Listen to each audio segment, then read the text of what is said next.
During this COVID pandemic, it's become more and more normal to wear a mask in public. My friends love posting photos of themselves wearing masks on social media. But then they start complaining. This mask, it's making my glasses fog up. This mask, it's making me go cross-eyed. This mask, it's giving me a headache. Now, as a doctor, I'm sort of used to wearing a mask for work. So I feel like saying, oh, please, welcome to my world, but I don't. I get it. There's something strange about wearing a mask. There's something strange about what's happening in the world right now. There's something very broken about what's happening. And the longer that we live, the more and more broken our lives can become. It's not just our cars that break down. It's not just our bodies that break down. Our lives break down. Maybe our work situation is broken. Maybe our relationships are broken. And so our question today is this: what would Jesus say to the broken? G'day, my name is Sam Chan. If we haven't met before, thank you so much for letting me come and speak to you today and trying to answer this question. What would Jesus say to the broken? And to answer this, we're going to look at the story of Jesus in Mark chapter 5. And this is going to come in the form of a 15 or 20 minute talk from me now. So what would Jesus say to the broken? Because Jesus meets a woman who is broken. And we meet her in verse 25. A woman was there who had been subject to bleeding for 12 years. She had suffered a great deal under the care of many doctors and had spent all she had, yet instead of getting better, she grew worse. When she heard about Jesus, she came up behind him in the crowd and touched his cloak, because she thought, if I could just touch his clothes, I will be healed.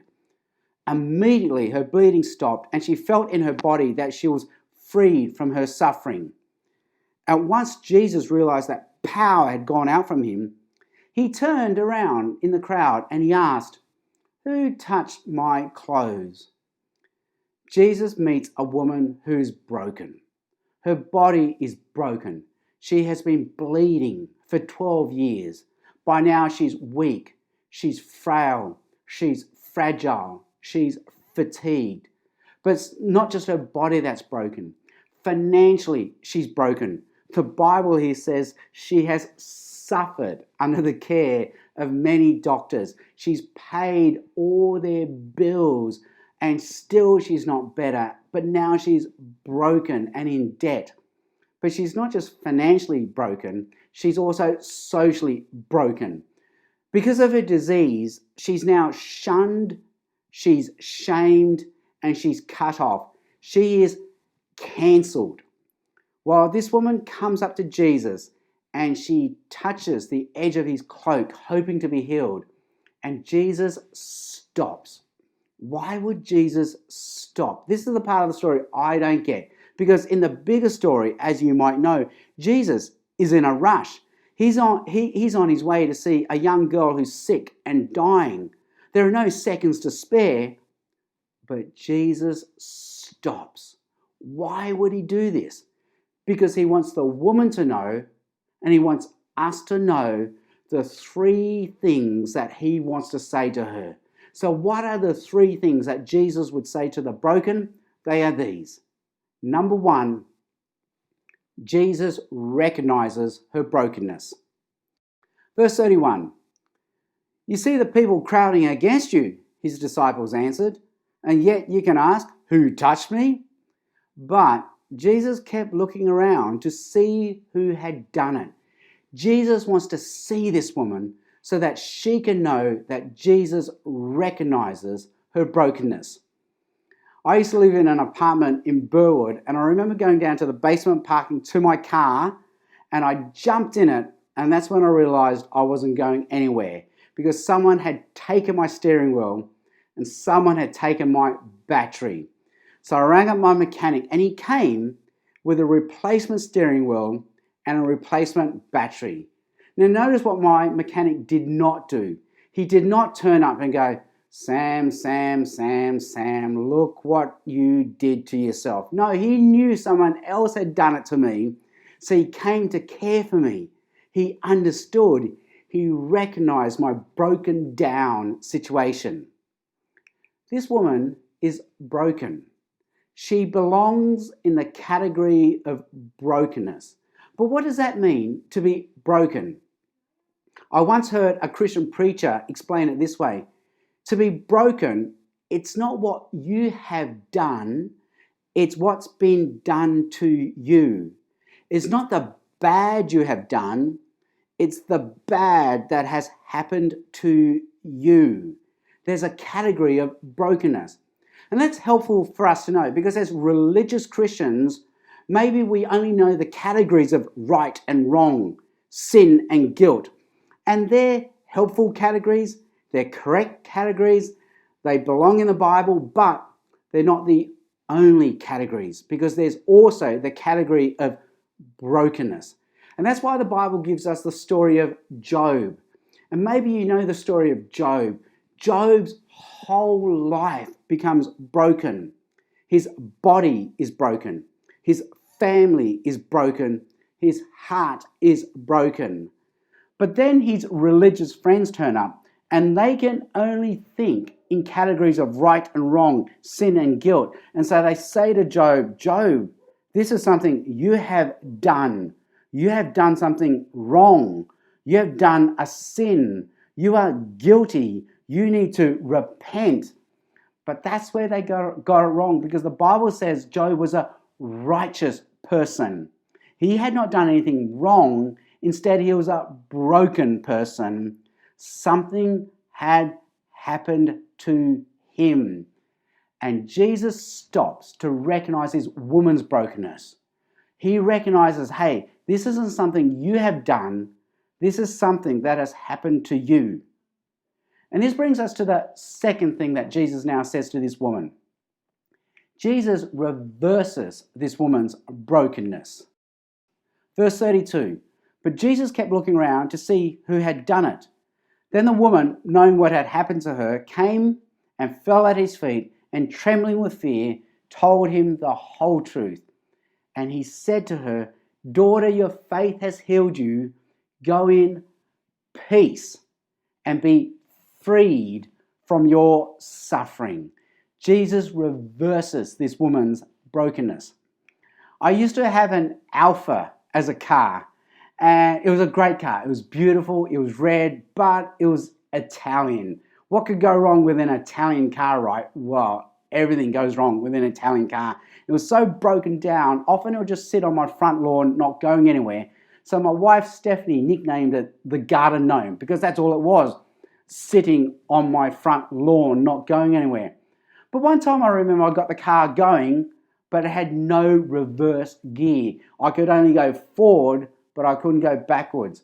And I remember one night in Strathfield trying to do a 3-point turn in a street, and I couldn't do it because I could only go forwards, but I couldn't go backwards. So I just ended up going forwards and forwards and forwards, and I got myself more and more stuck because I had no reverse gear. I could not go backwards. And it's the same with this woman. She becomes more and more broken. She cannot get herself unstuck. There is no reverse gear. The more she bleeds, the more weak she becomes. And the more weak she becomes, the more fragile she becomes. She becomes more and more broken financially. The more she sees doctors, the more she's in debt. And she becomes more socially cut off. The more she's shamed, the more she's cut off. It's this vicious, endless cycle. She cannot get herself out of it. But Jesus comes and Jesus reverses her brokenness. Where she was once trapped in suffering, Jesus now comes and sets her free from her suffering. Where she once had private shame, Jesus now comes and gives her public honor. Where she once had disorder and chaos in her life, Jesus now gives her peace, shalom. Well, what does it mean to have peace?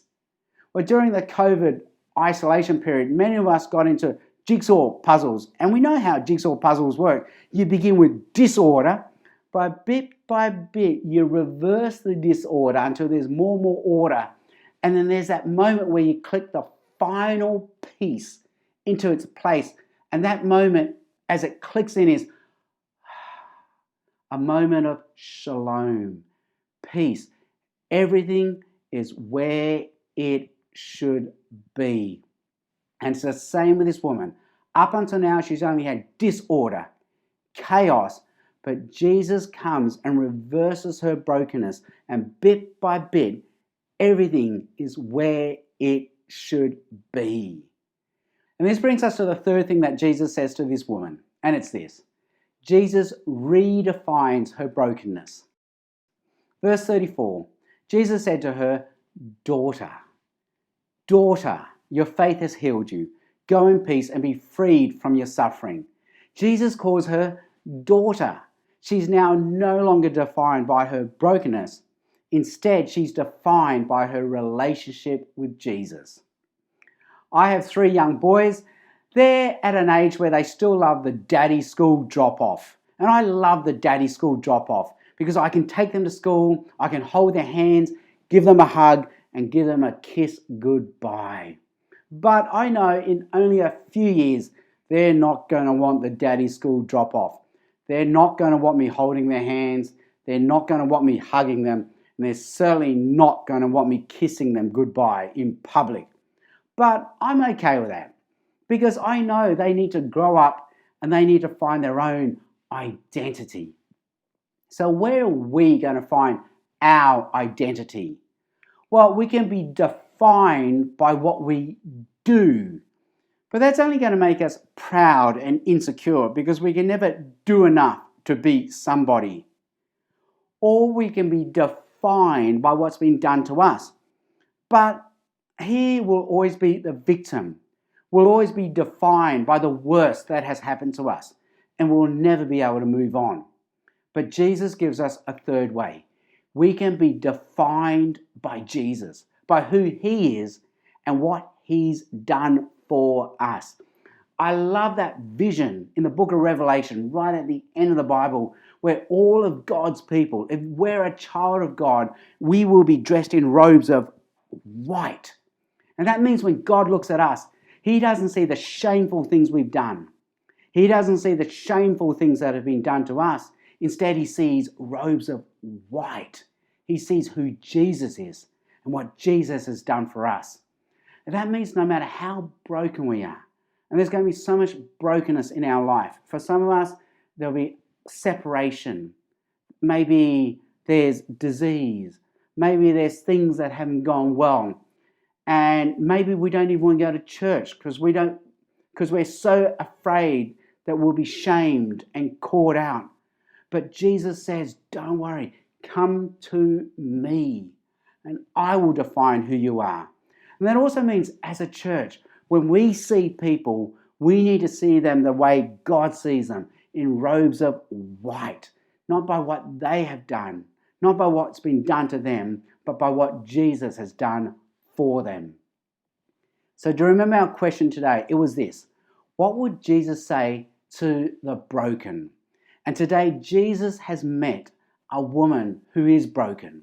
And Jesus has done 3 things. Number 1, He has recognized her brokenness. Number 2, He has reversed her brokenness. And number 3, He has redefined her. So she's now known as daughter, a child of God. I remember being a junior medical student sitting in a dermatology clinic, a skin disease clinic. And this patient came in with a skin disease. And she started describing her disease to the doctor. And as she was describing it bit by bit, this doctor was nodding his head. And there was this amazing moment where the doctor said, I know exactly what you're talking about. This is what your disease is called. This is what you're experiencing. And this is why you're suffering. And as he said this woman's eyes just lit up. And she said, yes, you're the first person to understand. And she was crying tears of joy at that moment. But then she said to the doctor, well, what can you do about it? And the doctor said, well, there's nothing we can do about it. And her face just fell. This doctor was able to recognize what she was going through, But this doctor couldn't do anything to reverse what she was going through. But with Jesus, no matter how broken we are, no matter how much shame we have in our life, no matter what's been done to us, if we come to Jesus, He won't just recognize our brokenness, He will be able to reverse our brokenness. And then He redefines us so that we're now no longer known by what we've done, by what's been done to us, but we will be defined by Jesus, by who He is and what He has done for us.